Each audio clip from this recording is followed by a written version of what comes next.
E aí, gente, quando a gente fala sobre distúrbios mentais e trabalho, é importante dizer que a gente sempre observa algum sinal e sintoma ali apresentado por aquele trabalhador. Principalmente ao que diz respeito na questão do humor dele, né? Existe alteração do humor, modificação do humor, fadiga, irritabilidade. A pessoa começa a apresentar um esgotamento, então ela demonstra isso. Ela demonstra esse cansaço maior, ela pode se isolar, pode ser um distúrbio do sono, falta ou excesso, ansiedade, pesadelos com trabalho, intolerância, descontrole emocional, agressividade, tristeza, alcoolismo, absenteísmo. Então a pessoa ela demonstra que ela não está bem, né? Então ela começa a apresentar ali algumas alterações que você consegue identificar que algo está alterado. E aí a gente, a partir às vezes de um diálogo, de uma conversa, você consegue identificar se aquele estresse todo, aquela tristeza, aquele alcoolismo está vindo do trabalho ou é de um problema de casa, né? Então cabe ali à empresa, né, as pessoas que estão ao redor daquele profissional, a identificar isso também. Começa-se a ter dores de cabeça ou no corpo, né?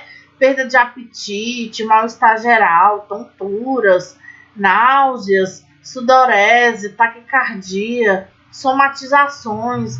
Então a pessoa começa a pegar tudo e colocar em si, né? Então às vezes essa pessoa começa a reclamar ali de dores, né? De coisas que começa a apresentar e são justamente por conta do trabalho. Então ela começa a apresentar ali queixas de sintoma físico que às vezes não são encontrados em nível de intervenção médica, só que ela começa a demonstrar aquilo também, né? Então ela começa a somatizar, tudo ela tem, tudo ela queixa, tudo ela apresenta, né? E também tem alguns sintomas neurovegetativos diversos, né? Então, sintomas neurais ali que a pessoa pode demonstrar ao longo do tempo. Então, existem ali alguns fatores no trabalho que podem gerar ou desencadear vários distúrbios psíquicos, né? As condições de trabalho, às vezes físicas, químicas e biológicas, podem ou não estar vinculadas à execução do trabalho, começam a trazer vários problemas ali de saúde para aquele profissional e acaba alterando, inclusive, a saúde mental. A organização do trabalho ela pode ser responsável também. A estruturação hierárquica, a divisão de tarefas, a jornada, o ritmo, trabalho em turnos, intensidade, monotonia, repetitividade, responsabilidade excessiva, né? São coisas ali, gente, que geram uma porção de transtornos para aquele profissional. E é sempre bom lembrar que, por exemplo, pessoas ali que trabalham com chefes, né, ou outros profissionais que são pessoas que trazem algum tipo de incômodo, ou profissionais ali de chefia que são grossos, ignorantes, que não sabem tratar bem aquele colega de serviço, aquilo dali gera tanto transtorno psiquiátrico, psicológico, e adoece grandemente grande parte da população. Nós mesmos da saúde, principalmente saúde e educação, a gente tende ali por conta da intensidade de trabalho, né? Quem trabalha aí, às vezes até em questão hospitalar, que pega plantão, diversos plantões, 24, 48, 72 horas de plantão. Eu já tive professor aí, colegas de trabalho, que pegavam ali até 72 horas de plantão. Gente, uma pessoa dessa, ela tá passível fortemente a grandes erros. Ali ao injetar, né, algum medicamento, fazer qualquer tipo de procedimento errado. É aí onde a gente vê nos jornais, né, grande parte de procedimentos errados, morte de pessoas por negligência. Então, essa organização do trabalho, ela tem que ser aí, bem responsável para evitar esse tipo de transtorno.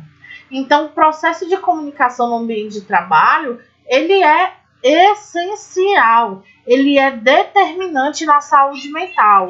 Então, ambientes aí que impossibilitam a comunicação espontânea, a manifestação das insatisfações, sugestões dos trabalhadores em relação à organização do trabalho, desenvolvido, né, os desenvolvimentos ali, eles acabam provocando grande tensão, eles acabam provocando grandes transtornos aí a esse funcionário. Então, o sofrimento e a insatisfação do trabalhador, ele pode refletir em faltas, né, em conflitos entre esse trabalho. E o assédio moral é um importante fator relacionado à saúde mental do trabalhador. Eu posso falar por mim, né, por vivência. Eu já sofri assédio moral dentro do trabalho que me deixou muito doente psicologicamente. Eu não queria mais ir trabalhar. Eu acordava de madrugada pensando como queria ser o dia seguinte. Eu ia ter que enfrentar os meus colegas de serviço que estavam me causando diversos transtornos. E o secretário de saúde do local onde eu trabalhava estava perseguindo alguns funcionários e eu era um deles, né? E período político e, né, reuniões. Então, assim, chega um momento que eu tinha muita ânsia de vômito, enjoos, quando eu chegava a imaginar que eu ia ter que trabalhar no outro dia. Então, para chegar até isso, gente, é um período aí de longo, né, de grande assédio ou de grande transtornos aí por parte da chefia ou de outros colegas de serviço e acabam gerando aí muito mal-estar, muitos problemas, tanto físicos quanto psicológicos aí no profissional.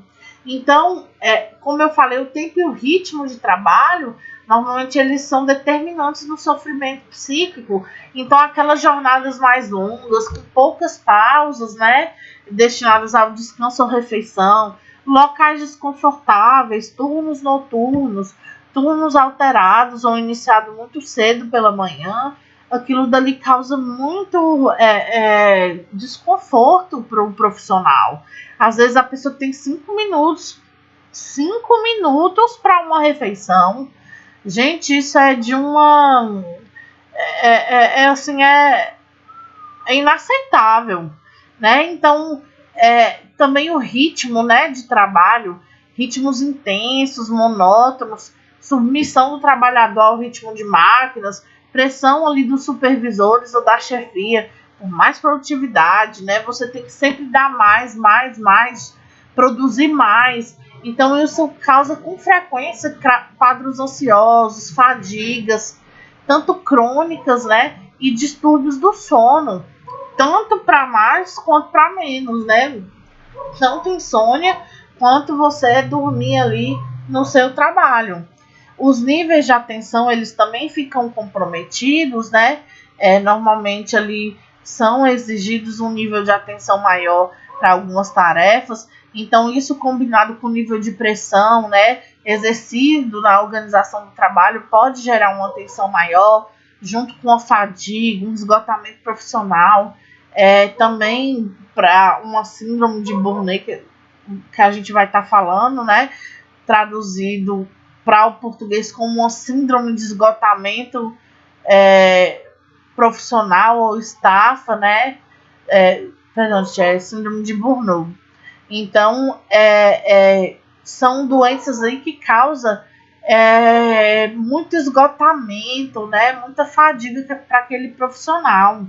E aí vocês lembram que a gente falou dos metais pesados e solventes? Eles também contribuem aí para uma ação tóxica direta sobre o sistema nervoso. Então, em alguns casos, esses distúrbios, eles vão ser alterados, né, ali por um agente químico, né, ou físico, então podem causar ali uma alteração, um distúrbio mental de comportamento, né, irritabilidade, nervosismo, inquietação, distúrbios de memória, né, de cognição. Então, inicialmente ele é um pouco específico, né, menos específico, só que ele tem uma evolução crônica e muitas vezes é irreversível e incapacitante. Então, a gente tem também os acidentes de trabalho que eles afetam diretamente o sistema nervoso, né? Traumatismo crânioencefálicos, concussões, né? Contusões, alguma vivência com acidentes ou riscos, né? Com esses acidentes, eles podem determinar quadros psicopatológicos, síndromes psíquicas, estresse, né? Pós-traumáticos, síndromes psíquicas com disfunções cerebrais. Então, para vocês verem como o acidente de trabalho pode influenciar ali na alteração psíquica do profissional. E aí eu falei com vocês a síndrome de Burnout. Essa síndrome, gente, ela é muito comum, principalmente em profissionais da saúde e da educação. Normalmente são profissionais que têm uma jornada de trabalho mais longa, mais pesada, uma pressão maior, né? Então, o cansaço físico e psicológico ele é muito maior. Essa síndrome ela é caracterizada por uma exaustão emocional, uma despersonalização, uma autodepreciação. Ela é relacionada a profissões ligadas normalmente à prestação de cuidados e assistência a pessoas, principalmente ali em situações econômicas críticas e de carência. Pode acontecer demais também em profissionais que trabalham em bancos, né? Apresentam tanto a síndrome de Burnout quanto depressões e ansiedades, né? A denominação dessa síndrome, né, a palavra, ela quando o trabalho ela ameaça o bem-estar desse trabalhador. Então, essa denominação ela vem estendida a outras profissões que envolvem alto investimento afetivo e pessoal, onde o trabalho tem como objetivo problemas humanos de alta complexidade, né, e determinação fora de alcance do trabalhador, como dor, sofrimento, injustiça, miséria. Então, tudo isso pode facilitar para que essa síndrome instale com mais facilidade. Então, gente, para se prevenir esses tipos de distúrbios mentais e de trabalho, é muito importante o reconhecimento prévio das atividades locais de trabalho, né? E esses que exigem substâncias químicas, agentes físicos ou biológicos, fatores de risco, né? Eles devem ser identificados previamente, né?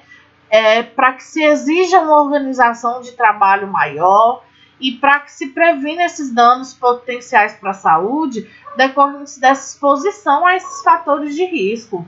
E ao se identificar, elas deve-se tomar medidas, né, adotar medidas aí para eliminação ou controle dessa exposição desses fatores de risco.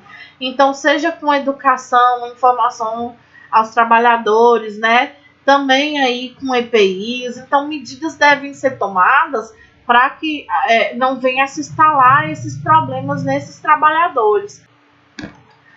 E aí, gente, a gente deve considerar aí a questão da vigilância na saúde do trabalhador, né? A multiplicidade de fatores envolvidos na determinação dessas doenças mentais e comportamentais relacionadas ao trabalho.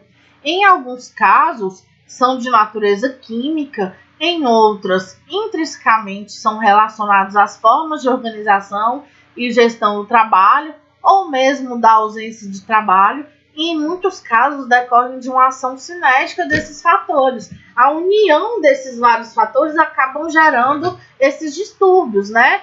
Então, as ações de enfermagem na vigilância e saúde do trabalhador com os transtornos mentais é muito importante dentro de cada empresa, dentro de cada local de trabalho. Então, você observa a necessidade de afastamento temporário ou permanente, né, dessa exposição do setor de trabalho ou do trabalho como um todo. Após a identificação, tem que se observar qual vai ser a forma a ser tratada, né?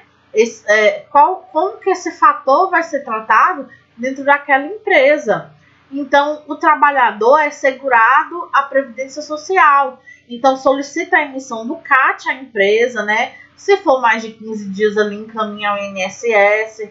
Em caso de recusa de emissão da CAT pela empresa, o médico assistente ou serviço médico tem que fazer. E aí deve-se acompanhar a evolução do caso, registro de piores agravamentos da situação clínica e sua relação com o retorno ao trabalho. Né? Já está na hora, esse profissional necessita de mais tempo. Então, as ações de enfermagem na vigilância em saúde, ela tem que garantir ali a inspeção na empresa ou no ambiente de trabalho, de origem, ou mesmo em outras empresas do mesmo ramo de atividade, né? Identificando sempre os fatores de risco para a saúde, as medidas de proteção coletiva, equipamentos de proteção individuais utilizados, se necessário, complementar a identificação do agente, né, químico, físico, biológico, das condições de trabalho determinantes do agravo e de outros fatores de risco que podem contribuir para a ocorrência. E é recomendado sempre ao empregador, né, sobre as medidas de proteção e prevenção e controles a serem adotados, informando sempre aos trabalhadores. Então, algumas empresas que acham nós vamos gastar mais com a saúde do trabalhador, deve lembrar que você, na verdade, está prevenindo que esse trabalhador se afaste, que você perca, né, a sua produtividade. Então, normalmente, existem 4 áreas ali de indicadores de transtornos mentais causados pelo trabalho. Limitações em atividades da vida diária, exercício de funções sociais, concentração, persistência e ritmo, deteriorização, descompensação no trabalho. Então, essas 4 áreas, elas são indicadores aí que vão contribuir para essa instalação, vamos dizer, né, causadas pelo transtorno através do trabalho, né? Então, a gente tem que lembrar assim, às vezes a pessoa ela está vivendo problemas pessoais, mas isso juntamente com os problemas vividos no trabalho vão piorar ainda essa situação desse profissional. Então, por isso que é sempre bom, dentro das empresas, que se disponha de um profissional ali habilitado para lidar com essas questões psicológicas desses profissionais.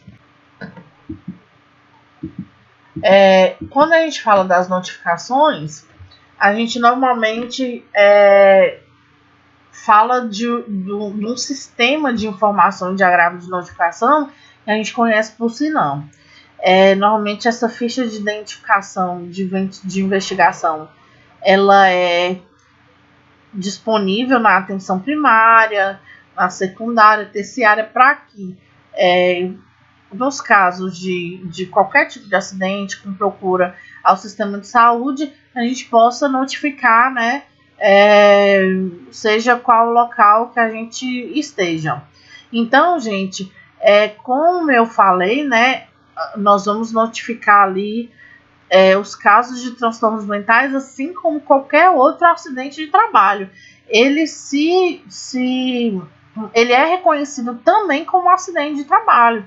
Então, aqueles comportamentos relacionados ao trabalho, né, resultantes de situações de processo de trabalho, provenientes de fatores pontuais, com exposição a determinados agentes tóxicos, né, ou fatores relativos à organização de trabalho, divisão de tarefas, política de gerenciamento de pessoas, assédio moral no trabalho, a estrutura hierárquica, tudo isso causando qualquer tipo de transtorno mental ou comportamental, devem ser considerados estados, né, de tanto estresse pós-traumático decorrente do trabalho, devem ser considerados também como acidente e notificado.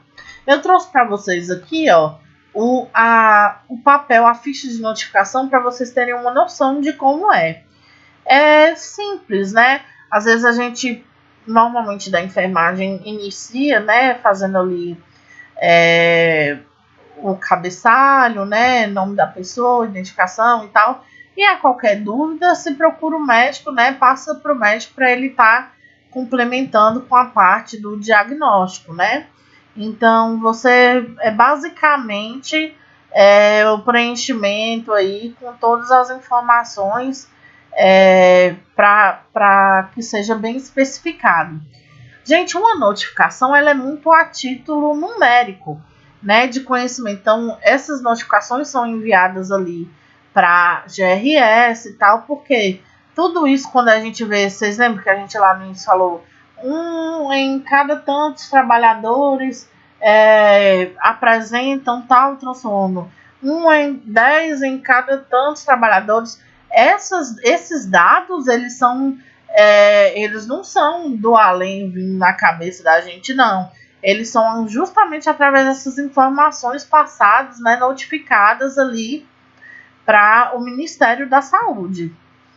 Então, eu falei para vocês, né, que se deve ter cuidado aí, né, com essa prevenção e fazer essa intervenção aí dos fatores determinantes, né, dos riscos e agravos à saúde da população trabalhadora, sempre se preocupando em eliminar ou atenuar e controlar esses fatores de risco, sempre considerando a transformação no processo, né, no ambiente, condições de trabalho que se realiza. A promoção de saúde ela deve ser feita, né? Então, para se eliminar e atenuar esses fatores, sempre trabalhar com a questão da prevenção e da promoção em saúde. Para se regular, né, o processo ali, o ambiente, as condições em que o trabalho se realiza, deve-se dispor de políticas estratégicas, né, de pesquisa, desenvolvimento tecnológico e análise de informações referentes aí à implantação de novos processos produtivos, de serviço, né, bem como modificações que podem gerar risco.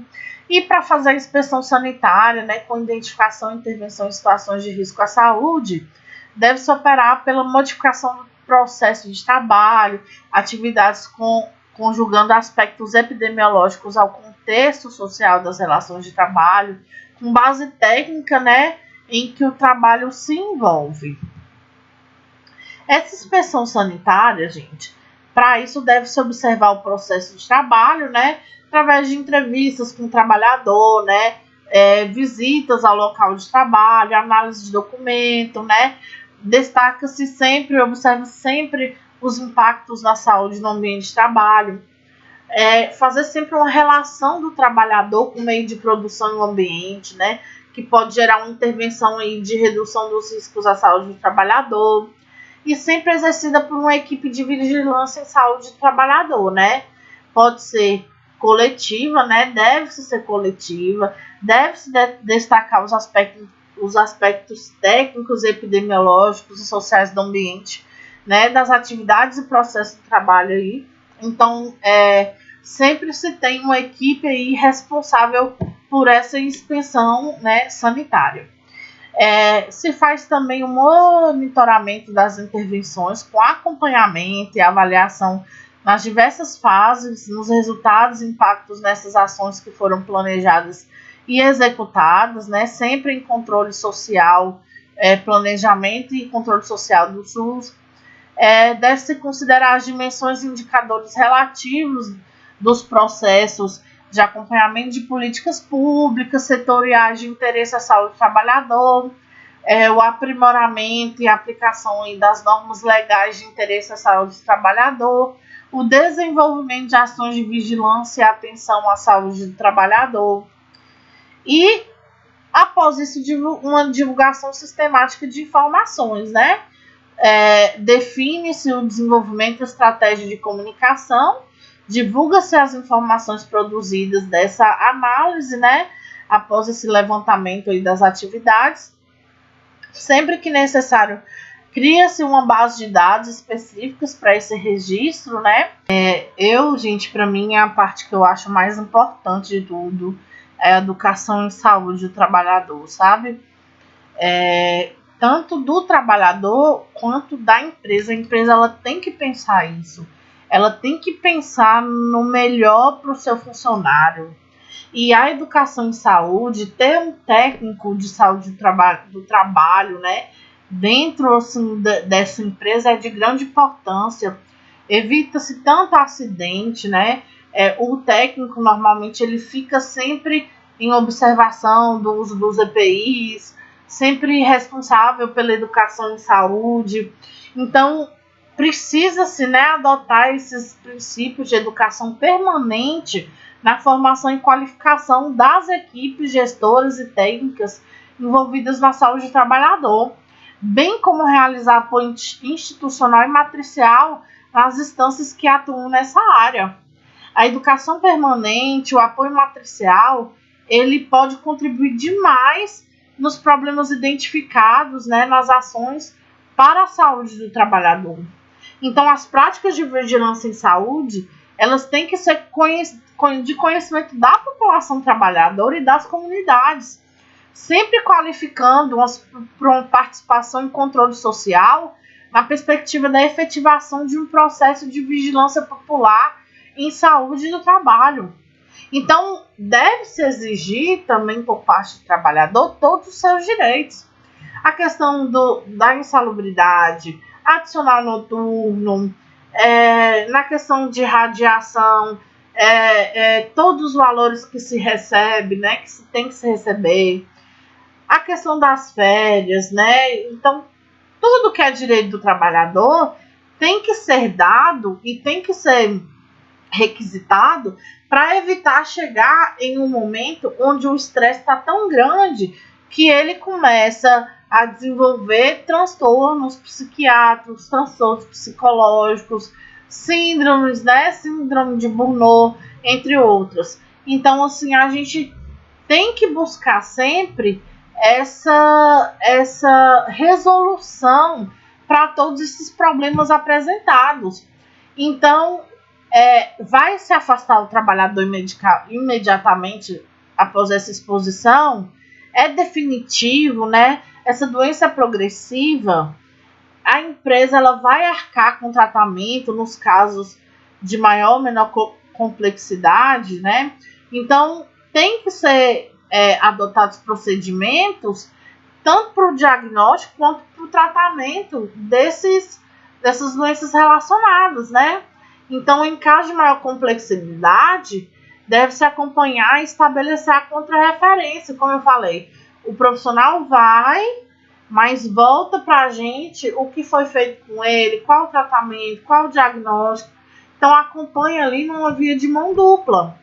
Deve-se sempre notificar, né, os instrumentos do SUS e, como eu falei, sempre investigar o local de trabalho, né, sempre observar as relações entre doença ali e trabalho, desenvolver todas as ações de intervenção, principalmente considerando esses problemas detectados nos locais de trabalho. Então, saúde do trabalhador não é brincadeira.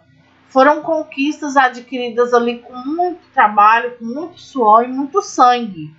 Então, nós trabalhadores, nós temos sim que sempre quando algo não está a nosso favor, lutar para que seja buscado esses direitos, né? E fazer os nossos deveres para que seja uma via de mão dupla, né? Para que tanto nós recebamos ali os direitos adquiridos, quanto para que, se algo aconteça, para que também possamos receber ali tudo que a empresa tem a nos oferecer, seja com acompanhamento ali ao longo da doença, né, tanto com os valores, né, ali, o salário dado pelo INSS, e sempre exigir da empresa para que ela se preocupe verdadeiramente com a saúde de todos nós profissionais.